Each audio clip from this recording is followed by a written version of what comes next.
ഫൈവിന്റെ രണ്ടാമത്തെ ഓക്കെ, ഇവിടെ പാസ്റ്റർ ഉന്നയിച്ച ഒരു വാക്യം എനിക്കൊരു റിബട്ടൽ തന്നതിൽ ഞാൻ അപ്രീഷിയേറ്റ് ചെയ്യുന്നു. അതായത് ഞാൻ പറഞ്ഞ വാക്യത്തിനൊരു റെസ്പോൺസ് തന്നതിന് 1 യോഹന്നാൻ 2:2 അവൻ നമ്മളുടെ നമ്മുടെ പാപങ്ങളുടെ പ്രായശ്ചിത്തമാകുന്നു. അറ്റോൺമെന്റ് ഓർ പ്രൊപ്പിഷ്യേഷൻ നമ്മുടെ ഇതിന് മാത്രമല്ല സർവ്വലോകത്തിൻ്റെയും. അവിടെ ഫോക്കസ് ചെയ്യേണ്ടത് പ്രായശ്ചിത്തമാകുന്നു. അവിടെ റെസ്പോൺസ് കിട്ടിയത് ഇങ്ങനെയാണ്, അവൻ്റെ ക്രൂശുമരണമല്ല അവൻ എന്നാണ് പറഞ്ഞിരിക്കുന്നത്. അങ്ങനെ തന്നെയാണോ എന്ന് നമുക്ക് നോക്കാം.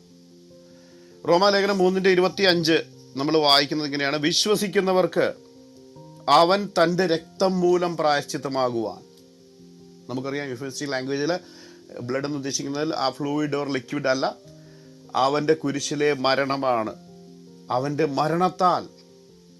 മരണത്താൽ ചില വർഷങ്ങളിൽ ഇങ്ങനെ God presented Christ as a sacrifice of atonement through the shedding of his blood to be received by faith. വിശ്വസിക്കുന്നവർക്ക് അവൻ്റെ രക്തം മൂലം പ്രായശ്ചിത്തമാകുവാൻ, പാപങ്ങളുടെ പ്രായശ്ചിത്തം അവൻ്റെ രക്തത്താലാണ് എന്ന് വളരെ വ്യക്തമായിട്ട് അവിടെ പറഞ്ഞിരിക്കുകയാണ്. റോമാലേഖനം 3:25.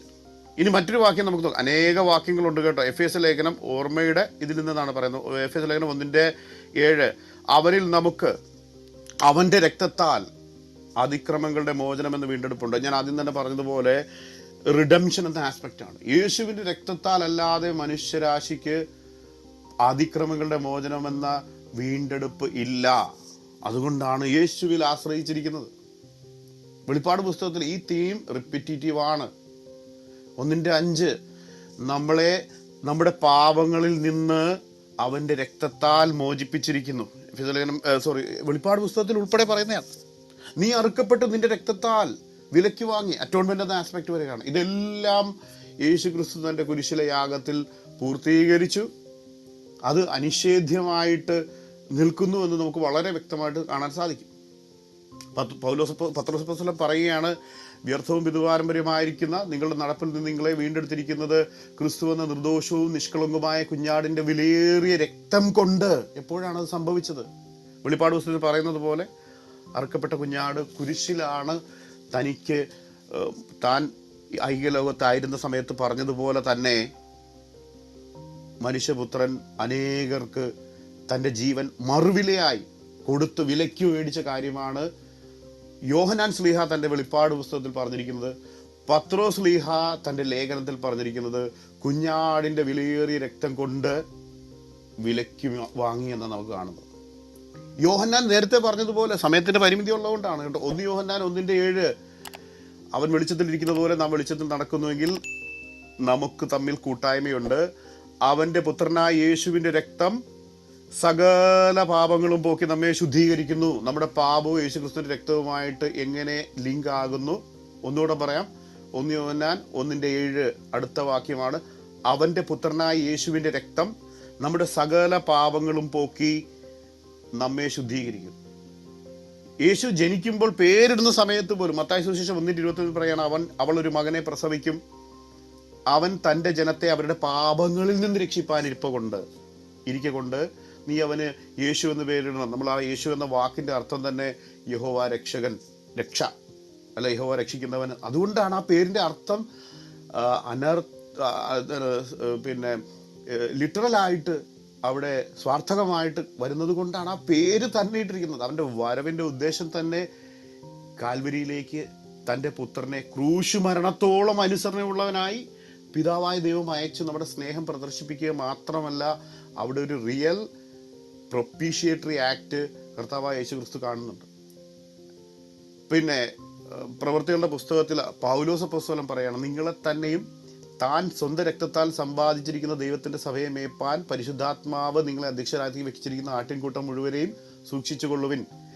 ദൈവം തൻ്റെ രക്തത്താൽ സമ്പാദിച്ച സഭ തന്നെ ഈ ഭൂമിയിൽ നിന്ന് വേർപെടുന്നത് തൻ്റെ രക്തത്താലാണ്, കുരിശുമരണത്താലാണ്. ദൈവം സമ്പാദിച്ചതാണ് സഭ. എബ്രായ ലേഖനം 2:17 നമ്മൾ വായിക്കുന്നു, അതുകൊണ്ട് ജനത്തിൻ്റെ പാപങ്ങൾക്ക് പ്രായശ്ചിത്തം വരുവാൻ അവൻ കരുണയുള്ളവനും ദൈവകാര്യത്തിൽ വിശ്വസ്ത മഹാപുരോഹിതനുമാകേണ്ടതിന് സകലത്തിനും തൻ്റെ സഹോദരന്മാരോട് സദൃശ്യനായി തീരുവാൻ ആവശ്യമായിരുന്നു.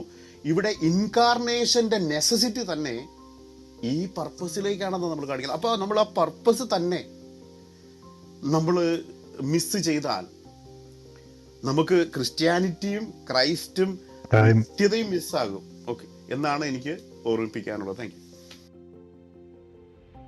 രണ്ടാമത്തെ റൗണ്ട്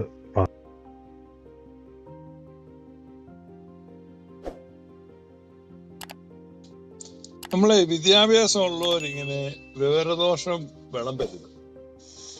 താങ്കൾ ഏതായാലും ഒരു കാര്യം സമ്മതിച്ചു, രക്തം എന്ന് പറഞ്ഞാൽ രക്തം എന്നല്ല അർത്ഥം. അത് നല്ലൊരു ഇതാണ്. കാരണം നമുക്കറിയാം, ഗൾഫിലൊക്കെ പോയി ജോലി ചെയ്ത് വീടൊക്കെ വെച്ച് ആളുകൾ വന്നിട്ട് പറയും, ഇതെന്റെ രക്തമാണ് ഈ വീട്, എന്റെ രക്തം വേർപ്പാക്കി എന്നൊക്കെ പറയും. ഇവിടെ രക്തം വേർപ്പാക്കി എന്നൊക്കെയുള്ള ഒരു ആശയമാണ്. അത് താങ്കൾ അംഗീകരിച്ചതിന് വളരെ വളരെ അഭിനന്ദിക്കുന്നു. അപ്പൊ അവന്റെ രക്തം തന്നെയാണ് പ്രായശ്ചിത്തം. പിന്നെ പാപങ്ങളിൽ നിന്ന് മോചിക്കുന്നു എന്ന് പറഞ്ഞാൽ മരിക്കുന്നു എന്നാണ് താങ്കൾ വ്യാഖ്യാനിക്കുന്നത്. അതെന്താന്ന് വെച്ച് കഴിഞ്ഞാൽ പ്രീ കൺസീവ്ഡ് ഐഡിയ ആളുകളുടെ മനസ്സിലുള്ളതുകൊണ്ട് ആളുകൾ ശരിയാണ്. കാരണം ഈ രൂപത്തിലുള്ള പാട്ടുകളും പ്രസംഗങ്ങളും ചെറുപ്പം മുതൽ കേട്ടിട്ട് ആളുകൾ ഇത് ചിന്തിക്കുകയാണ്, യേശു മരിച്ചോണ്ട് എന്റെ പാപം. അതെങ്ങനെയാണെന്ന് ചോദിച്ചാൽ അറിയത്തില്ല, അത് ഞങ്ങൾക്ക് അറിയത്തില്ല. അപ്പൊ താങ്കൾ പറയുന്നുണ്ട് വില കൊടുത്ത് മേടിച്ചു. വില കൊടുത്ത് ആർക്കാണ് വില കൊടുത്തത്? ആരിൽ നിന്നാണ് വാങ്ങിയത്? എന്താണ് വാങ്ങിയത്? താങ്കൾ അത് സ്റ്റേറ്റ്മെന്റ് ഊന്നി പറഞ്ഞ സ്ഥിതിക്ക് താങ്കൾക്ക് അത് പറയാൻ ബാധ്യതയുണ്ട്. ആരാണ് വാങ്ങിയത്? ആരിൽ നിന്നാണ് വാങ്ങിയത്? എന്താണ് വാങ്ങിയത്? ഇത് കൃത്യമായിട്ട് പറയാതെ എങ്ങനെയാണ് നിങ്ങളുടെ ഉപദേശം ശരിയാവുന്നത്? അപ്പൊ ഇവിടെ നിങ്ങൾ പറഞ്ഞു, ഇപ്പം റോമാലേഖനം 3-ാം അധ്യായമൊക്കെ എടുത്ത് പറയാണ്. അവിടെ പറയുന്നത് ദൈവം തന്റെ പൊറുമയിൽ മുൻകഴിഞ്ഞ പാപങ്ങളെ ശിക്ഷിക്കാതെ വിടുകയാൽ. അപ്പൊ പൂർവികമായ പാപങ്ങളെയൊക്കെ ദൈവം ഔട്ട് ഓഫ് ഹിസ് ഫോർബിയറൻസ്, അപ്പൊ മുൻകഴിഞ്ഞ പാപങ്ങളെയൊക്കെ ദൈവം ശിക്ഷിക്കാതെ വിട്ടത് അവന്റെ ക്ഷമയിലാണ്.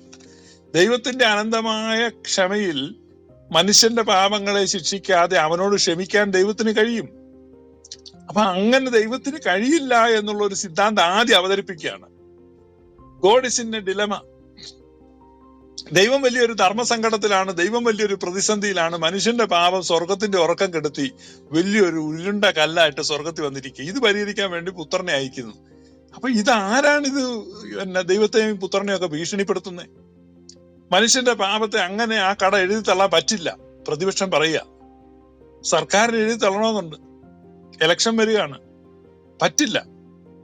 അപ്പൊ പല കമ്മീഷനുണ്ട്, പല ഏജൻസി, മോണിറ്ററിംഗ് ഏജൻസി ഉണ്ട്, സാമ്പത്തിക അച്ചടക്ക സമിതിയുണ്ട്,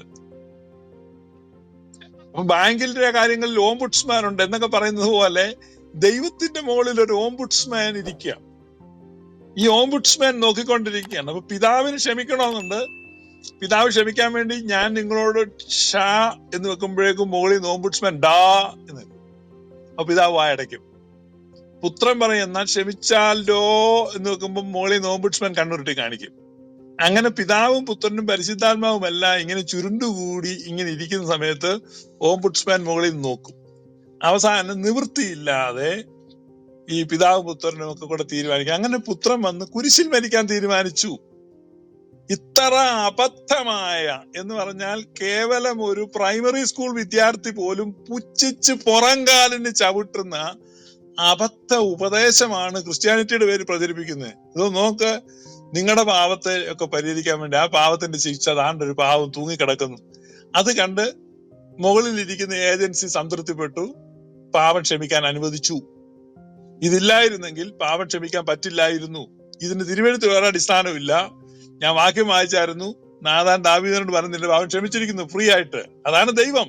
പാവം ക്ഷമിക്കാൻ അധികാരമില്ലാത്തൊരു ദൈവം എന്ന സ്ഥിതിയിൽ ഇവർ ദൈവത്തെ വികലമായിട്ട് അവതരിപ്പിക്കുക. പാപം ക്ഷമിക്കാൻ കഴിവില്ലാത്ത ദൈവം, പാപം ക്ഷമിക്കാൻ അധികാരമില്ലാത്ത ദൈവം. ഈ പ്രൊട്ടസ്റ്റന്റുകാരുടെ ദൈവം എന്ന് പറഞ്ഞാൽ പാപം ക്ഷമിക്കാൻ കഴിയാത്ത ദൈവമാണ്. അയ്യോ പാവം, ഇത്രയും ഗതികെട്ട ദൈവം വേറെ ഇല്ല, പാപം ക്ഷമിക്കാൻ കഴിയാത്തൊരു ദൈവം. ആരെങ്കിലും പാപം ചെയ്ത് ഞാൻ ക്ഷമിച്ചിരിക്കുന്നു എന്ന് പറയാൻ അതോറിറ്റി ഇല്ല, കഴിവില്ല, അധികാരമില്ല. കാരണം മുകളിൽ മോണിറ്ററിംഗ് ഏജൻസി ഉണ്ട്. അപ്പൊ മുകളിൽ ഓംബുഡ്സ്മാനെ വെച്ച് ചുരുണ്ടുകൂടിയിരിക്കുന്ന ഒരു ദൈവസങ്കല്പത്തെ അവതരിപ്പിച്ച് ക്രിസ്ത്യാനിറ്റിയെ നാണം കെടുത്തുന്ന പരിപാടി അവസാനിപ്പിച്ച് സത്യവിശ്വാസത്തിലേക്ക് മടങ്ങും സുഹൃത്തെ. സത്യം വിശ്വാസം, മനുഷ്യന്റെ യുക്തിക്ക് ബോധം വരുന്ന വിധത്തിൽ വിശ്വാസം അവതരിപ്പിക്കുക. അല്ലാതെ ഇത്തരം പൊട്ടക്കഥകളും കിഴവി കഥകളും ഒക്കെ അവതരിപ്പിക്കുന്ന പരിപാടി നിർത്ത്. സത്യമായിട്ട് സമ്മതിക്കുക. നിങ്ങൾ ആദ്യം എന്താണ് വില കൊടുത്ത് മേടിച്ചത്, ആരോടാണ് വില കൊടുത്ത് മേടിച്ചത് എന്നൊക്കെ ഒന്ന് പറ. കാര്യങ്ങൾ ക്ലിയർ ആകട്ടെ, ക്രിസ്റ്റൽ ക്ലിയർ ആകട്ടെ. നിങ്ങൾ ഒരുപാട് വാക്യങ്ങളുണ്ടെന്ന് പറയാതെ 1-2 വാക്യത്തിൽ നിന്നിട്ട് കൃത്യമായ കാര്യം പറ.